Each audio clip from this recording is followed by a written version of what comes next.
Hari ini kita menyusuri kisah tak terlukiskan Sun Wukong dengan kekuatan yang menggemparkan dan tak masuk akalnya. Bersama tongkat saktinya, ia melintasi surga, bumi, dan neraka. Namun, di balik kehebatannya, tersimpan perjalanan batin yang mendalam. Saksikan bagaimana kekuatan sejati bukan hanya dalam fisik, tapi juga dalam perjalanan hati. Asal-usul Sun Wukong.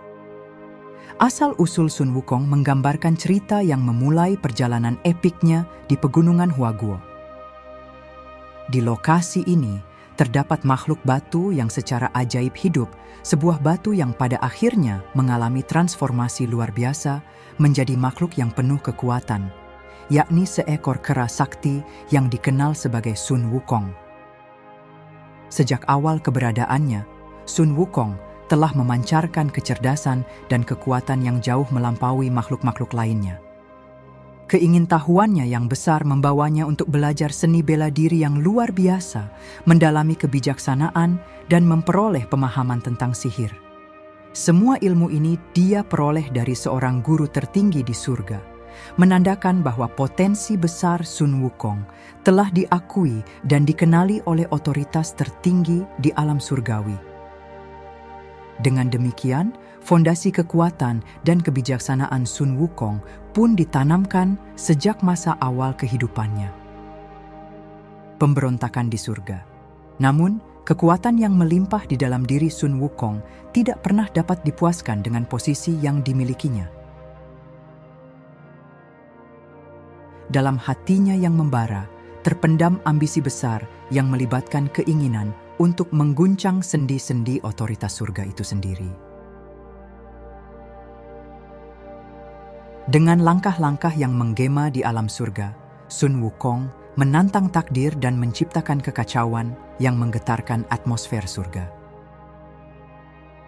Pemberontakannya mencapai puncak ketika, dengan keteguhan hati yang melawan segala rintangan, ia merampas buah persik abadi, simbol keabadian yang hanya boleh dimiliki oleh para dewa. Dalam perlombaan sengit melawan kekuatan surga, Sun Wukong menunjukkan keberanian yang tak tergoyahkan dan kekuatan yang melampaui batas kemanusiaan.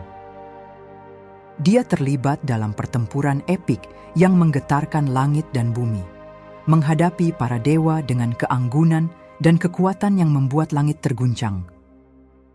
Meskipun pada akhirnya terjatuh dalam pertempuran yang tak terelakkan, keberanian dan kekuatannya meraih tempat di dalam sejarah surga. Dengan gemuruh yang terdengar hingga pelosok surga, namanya dikenal dan dihormati di seluruh penjuru surga. Pertarungan epik antara Sun Wukong dan Kaisar Langit dimulai ketika Sun Wukong mencapai puncak kesaktiannya dan memperoleh gelar Great Sage Equal to Heaven. Sun Wukong dengan sifatnya yang penuh kebanggaan, mulai menantang kekuasaan Kaisar Langit dan mengakui dirinya sebagai penguasa yang setara dengan surga.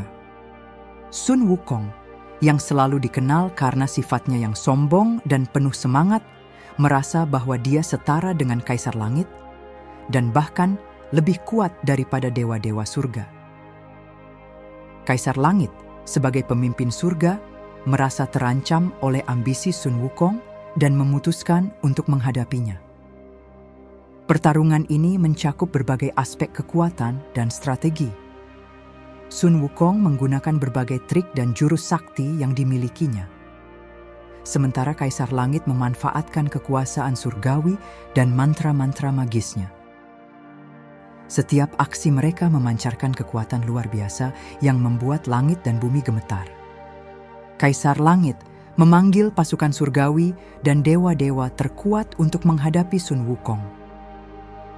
Meskipun terlibat dalam pertarungan yang epik, Sun Wukong terbukti menjadi musuh yang sulit dikalahkan. Ia menggunakan 1000 trik dan kekuatannya yang luar biasa untuk menghindari kekalahan, dengan memiliki kekuatan super yang tak tertandingi dan kemampuan untuk berubah menjadi 72 hewan dan benda berbeda.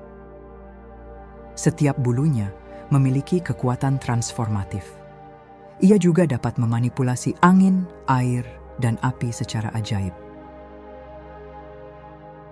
Salah satu momen paling terkenal dalam pertarungan ini adalah ketika Kaisar Langit mencoba menahan Sun Wukong dengan menulis namanya di bawah Gunung Wuxing, Gunung 5 Unsur.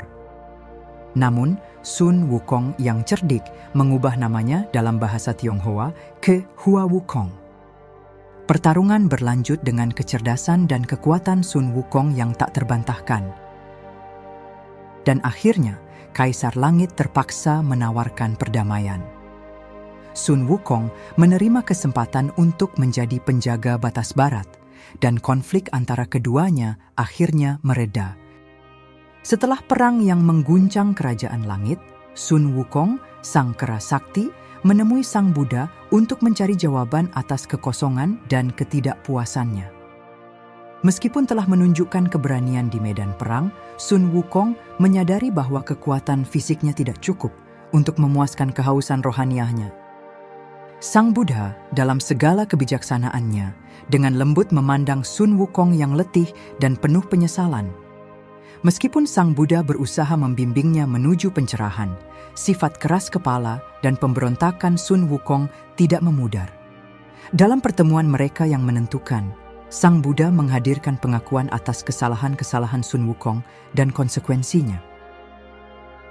Setelah berhari-hari berdiskusi dan merenung, Sun Wukong akhirnya menyadari keegoisannya dan menerima hukuman yang diberikan oleh Sang Buddha. Hukuman itu tidaklah lazim, melainkan sebuah penjara rohaniah yang eksklusif. Gunung Fuji, tempat yang terisolasi dan dipenuhi dengan energi spiritual yang mendalam. Di Gunung Fuji, Sun Wukong menghadapi hukuman yang tidak hanya fisik, tetapi juga rohaniah. Ia merenungkan perbuatannya yang membawa kekacauan dan penderitaan. Gunung tersebut yang terasa seperti penjara tak terlihat menjadi saksi dari transformasi Sun Wukong dari makhluk pemberontak menjadi individu yang tunduk dan belajar. Dalam kesendirian Gunung Fuji, Sun Wukong menemukan kebijaksanaan dan kesadaran yang tak terduga. Meskipun awalnya terhukum, Gunung Fuji menjadi tempat penyembuhan dan pemurnian bagi roh Sun Wukong. Melalui perenungan yang dalam dan kesadaran diri yang tulus, sang kera sakti perlahan-lahan menggenggam kembali kekuatannya, bukan sebagai ancaman, melainkan sebagai pelindung yang bijaksana dan penuh pengertian. Perjalanan petualangan. Setelah menyelesaikan masa hukumannya untuk menebus kesalahan besar yang telah diperbuatnya, Sun Wukong diberi kesempatan yang langka dan berharga. Melayani biksu Tang Sanzang dalam perjalanan epik ke barat untuk mengumpulkan kitab suci yang suci dan berharga. Dalam perjalanan ini, Sun Wukong tidak sendirian. Ia ditemani oleh sahabat-sahabat setianya, yakni Baji dan Sha Wujing, yang telah menjadi bagian dari kelompok yang tak terpisahkan. Dalam serangkaian petualangan yang menakjubkan, mereka menghadapi rintangan-rintangan yang tak terduga dan makhluk-makhluk mistis yang menguji keberanian dan kebijaksanaan mereka. Sun Wukong, yang sebelumnya dikenal sebagai pemberontak dan pejuang tangguh, membuktikan bahwa keberanian dan kebijaksanaannya bukanlah hanya alat untuk memenuhi ambisi pribadi, tetapi juga merupakan kekuatan yang mampu menyelamatkan dan melindungi orang lain. Dalam setiap kisah dalam perjalanan ini, Sun Wukong memperlihatkan dedikasinya untuk mengabdikan keberaniannya demi kebaikan bersama. Meskipun terkadang menghadapi godaan untuk menggunakan kekuatannya dengan cara yang tidak benar, dia memilih jalan yang benar dan bersama-sama dengan teman-temannya, mereka membentuk sebuah kelompok yang kuat dan solid. Melalui pengorbanan dan pengajaran yang berharga, Sun Wukong tidak hanya menggugah hati nuraninya sendiri, tetapi juga membangun jalan menuju penebusan sejati melalui pengabdiannya dalam perjalanan epik ini. Keberhasilan memperoleh kitab suci. Dengan penuh ketekunan dan tekad, Sun Wukong dan kelompoknya akhirnya berhasil menyelesaikan perjalanan epik mereka menuju barat untuk mengumpulkan kitab suci yang suci dan berharga. Setelah melalui berbagai rintangan dan ujian, kelompok ini tiba di tujuan akhir mereka dengan keberanian dan kebijaksanaan yang telah diuji selama perjalanan yang panjang. Di barat, Mereka diterima dengan hangat dan hormat oleh para roh suci dan dewa-dewa yang menjaga kitab suci tersebut. Sun Wukong, yang sebelumnya dikenal sebagai pemberontak dan pejuang yang kuat, kini tampil sebagai pahlawan yang penuh pengertian dan belas kasihan. Kesetiaannya terhadap Biksu Tangsanzang dan kelompoknya tidak hanya diakui, tetapi juga diabadikan dalam sejarah rohania. Terima kasih telah menyertai kami dalam perjalanan ini. Mari terus mengejar keajaiban dan menggali kekuatan yang ada di dalam diri kita sendiri. Sampai jumpa pada petualangan berikutnya dan jangan pernah berhenti bermimpi. Sampai jumpa kembali di video selanjutnya.